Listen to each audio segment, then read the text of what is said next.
Shout out to Cowboy Nation. All of you loyal Cowboys fans. Win, lose, or draw. We gotta put number of respect on y'all. Every year, y'all think it's y'all's year. But I'll be honest. This year, I thought that realistically, this could have been that year. You have got a lot of great pieces on that team, a lot of great weapons on the offensive side and defensive side. And I think the only time the Cowboys lost, even in this last playoff game that they lost to the Niners, the only time they lost is when they beat themselves. When they would make too many mistakes, too many errors in a crucial, important game. Now, I want to highlight real quick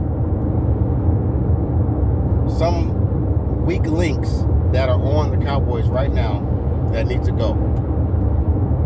And I'll mention a weak link or two that needs to get stronger and get better,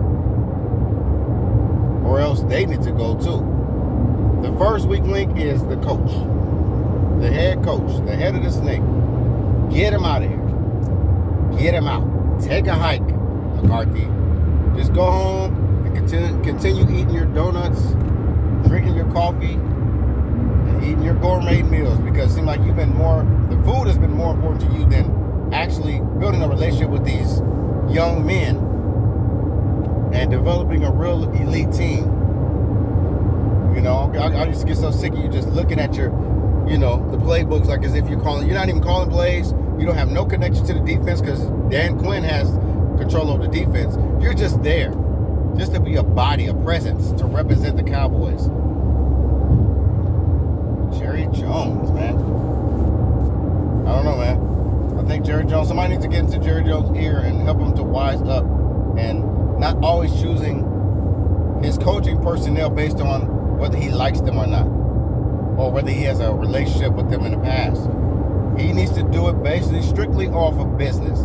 What man is the best leader or is the best candidate to lead my core of guys that are selling all of these tickets for me and making me billions of dollars a year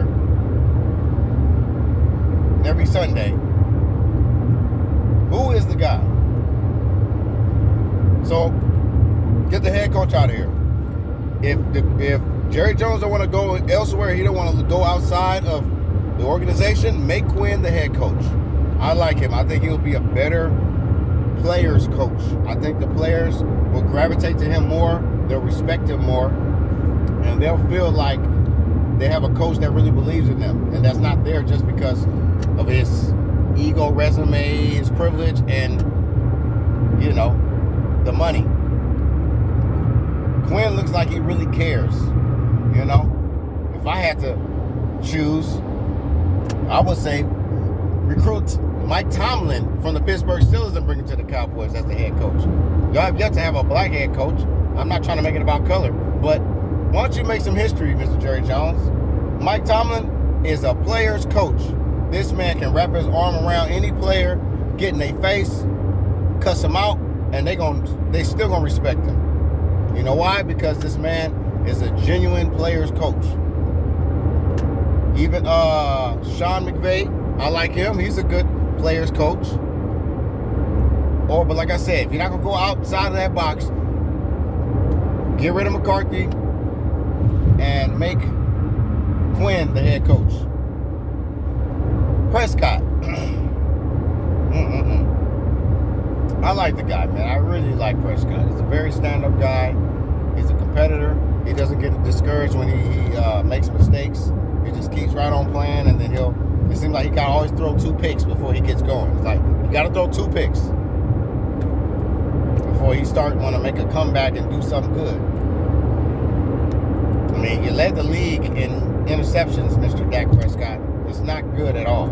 You led the league in interceptions, but yet you made it to the second round of the playoffs. So it's impressive but horrible at the same time. I got mixed feelings about Prescott. I'm not a Cowboy fan. I grew up a Raiders fan, but I've been a Rams fan ever since we got our Rams in Los Angeles. So I didn't jump on the bandwagon when they won last year. I've been with the Rams ever since we finally got our team back. And me being a former Raider fan, I'm not going to go to the Chargers. That's so disrespectful for me to jump ship and go right to the LA Chargers when there used to be San Diego Chargers, the biggest rival with the Raiders. I'm not going to do that. Niners were a rival with the Raiders too, but Chargers were in the division of the Raiders. So I've been rocking with the Rams ever since they came home. But Prescott needs to get better.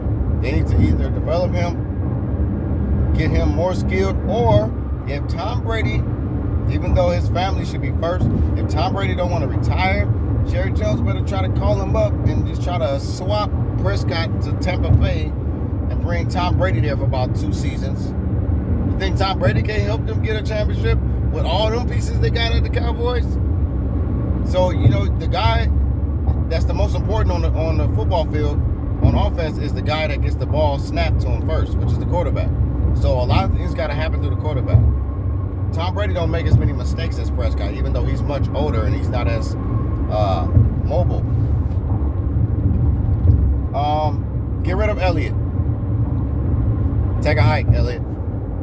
You barely average 2 yards a carry these days. You have some good moments, but you have not been consistent for the last few years now. 2-3 years now. It's unfortunate. I think if Pollard didn't get hurt, I think the Cowboys had a good chance to possibly win that game. I like Pollard. Pollard is that guy. He's him. That ankle injury is unfortunate. I don't know how serious it is, but they got to reconstruct this contract. Let him get himself healthy, and he needs to be the number one target, the number one guy. Save some money, get rid of Elliott. Send him somewhere else. And bring in another good running back to complement Tony Pollard. Micah Parsons, what can you say, man? I felt like the coaching staff overused Micah Parsons. They did not give that man no rest. If there was a load management for football, they should have used load management for Micah because he deserved it. And I felt like he was beat down. Of course, they got Van Der Esch back. He was healthy. So they had a little more help. There was no excuses for the defense in that game against the Niners. But the Niners are tough, man. They wanted it more. They was more hungry. They was hitting harder. I mean, if you compare the intensity and the aggressiveness of the Niners defense compared to the Cowboys, it was a blowout. The Cowboys was soft compared to the Niners. The Niners was taking head. They was trying to kill them boys out there. I said, damn. But the last person I want to highlight, you already see I mentioned certain people that I feel like certain people and certain things that need to be done in order for the Cowboys to be better. But Trayvon Diggs, I grew up a DB. I was a DB and a receiver, but mostly a cornerback, a DB, defensive back. I get so sick of you cornerbacks in the league, the professional league, not tackling properly, not being aware of certain things. Now, Trayvon Diggs missed a crucial tackle over on Kittle. When Kittle was blindsided, he was catching the ball, turning around, and this Negro, Trayvon Diggs, dips his head, eyes to the ground, assuming that he was going to clip Kittle and tackle him. But no, he missed him completely because his head was down, trying to make a blindside tackle, which it wasn't. That's not even a tackle. And he gave up some crucial plays, man. Trayvon Diggs, he reminds me a lot of Deion Sanders. Deion Sanders is the greatest cornerback ever, in my opinion. Don't get that twisted. But what was Deion Sanders' biggest weakness? He didn't like to tackle. He didn't like to be aggressive. Trayvon Diggs, he likes to get the interceptions. He likes to be fancy. He likes to run touchdowns back. But when it comes to actually being aggressive and being a defensive guy, toughness, no. Trayvon Diggs don't have that toughness. Stephon, you need to talk to your little bro, man. This dude is looking like a clown right now. It's like he gives up the most receiving yards of any DB. Actually, last year he gave up the most receiving yards of any DB, but he actually led the league in interceptions. So it's like a gift and a curse with Trayvon Diggs. Trayvon Diggs got to get better. He got to improve on his efforts on defense. It can't be just all about interceptions and looking fancy and pretty. Stop trying to look all pretty. Get the hell out of Oxnard, California. Y'all be so spoiled going to the West Coast. Like, stay your ass on y'all soil and work hard. Get in that hot-ass humid sun. Goofies. Y'all be so pampered, and then y'all wonder why y'all don't have the hunger, you know, deep in the season. It's because y'all haven't worked hard enough. Y'all didn't go through the trenches during Hell Week and during the training camps. Y'all over here getting all this little Hollywood treatment and shit. America's team. Well, look, man. America's team, y'all better step it up. Y'all better start getting tougher, man. Y'all better, and Jerry Jones needs to start making some better business decisions. Get rid of this clown McCarthy. Make Dan Quinn the head coach, or maybe call Tomlin and try to see if you can get McVay. Get somebody there that can lead these boys and not just be sitting there like a fat slob on a damn field, looking like you don't know what the hell's going on. The hell's every coach Jerry Jones has hired, they always be in them situations when they losing and he just looking up and like, you goofballs. Come on, man. Hey, shout out to you, Cowboy Nation. I got love for y'all. Y'all had a great team this year. Y'all just didn't have great leadership. And the offensive coordinator, my bad. Get rid of him. Take a hike. It's like he want to call all these conservative plays, but then all of a sudden when he want to get fancy, it's too late. When he want to bring all the tricks out the bag, it's too late. So no. Get him out of here, man. The offensive coordinator, whatever that dude's name, I forget his name, the former backup quarterback that couldn't make it as a quarterback and became an offensive coordinator, get his ass out of here. Get rid of the head coach. Get rid of the offensive coordinator. Get rid of Elliott. Get rid of Elliott. And figure something out with the Prescott situation, or move Prescott somewhere else and bring in a better quarterback that's going to perform up to the level that y'all need him to. Be easy, Cowboy Nation.